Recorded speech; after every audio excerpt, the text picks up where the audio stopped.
Okay, so after looking at chapter 5, communication competence and apprehensiveness during communication in online and face to face relationships, I took a lot from it. But to start off with, I thought an interesting part was when they talked about self presentation. They basically said that in all online interaction, whether it be your social profile on Instagram, Facebook, Twitter, to your online dating profile, you always have a bit of self presentation that goes into it. And self presentation, what that means is your online self. So you're obviously not going to put online that you have a really bad temper and can't stand people that love guns, because you don't want as individuals, we want to be liked. And that causes that could potentially cause someone that does like guns or doesn't like people with bad tempers to steer clear from you. But you, as a whole, want people to just like you. So you're going to put your best attributes out there, such as you're outdoorsy and you really like to interact with children, and just qualities that nobody really doesn't like about someone. Self-presentation is basically an attempt to accomplish interpersonal goals. And they basically are goals that you can potentially see benefiting you in some way. And that's a little bit harder to do with face-to-face communication, because immediately, whether you mean to or not, in face-to-face communication, the other person is judging you and judging how you're talking, how you're acting, if you're being awkward, if you're being weird. They'll just naturally have an opinion on you. But online, it kind of slows that, because they gather an opinion based on what you choose for them to know first.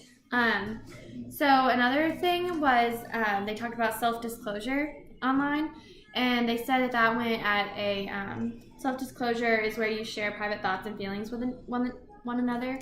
And so a part that they talked about that I thought was cool was self-disclosure takes a bit of maintenance, and when it's face-to-face, you can kind of pick up on how the other person is reacting to your disclosure about yourself.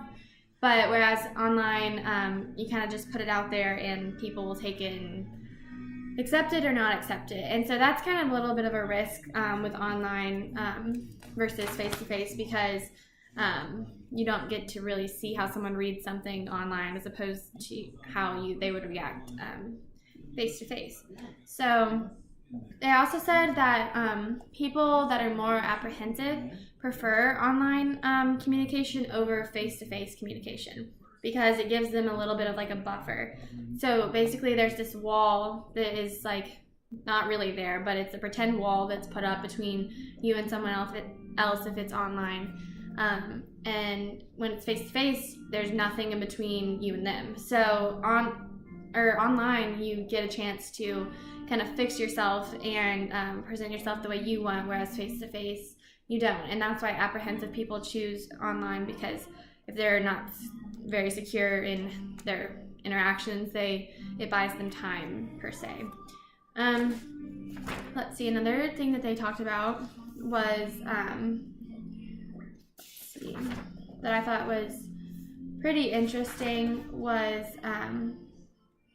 that there are basically two major things that can be drawn from online versus face-to-face communication, and they are just kind of like the type of individual and the individual differences among people and what you would prefer. I have some friends that they refuse to text, they will just call me because they think it's to the point and quicker and gets things done better. And then I have other friends that hate to answer the phone call because it makes them uncomfortable and they don't really like to be put on the spot like that. And that's how, oddly enough, people feel about face-to-face communication, is now that we have such a prevalent society of online users and online opportunities to meet someone, it's like we're withdrawing from the face-to-face interaction, which in my opinion is a quicker way to actually get to know someone and a more accurate way to get to know someone. Because if you think about celebrities and how you are only exposed to them through mediated events or online tweets or something like that,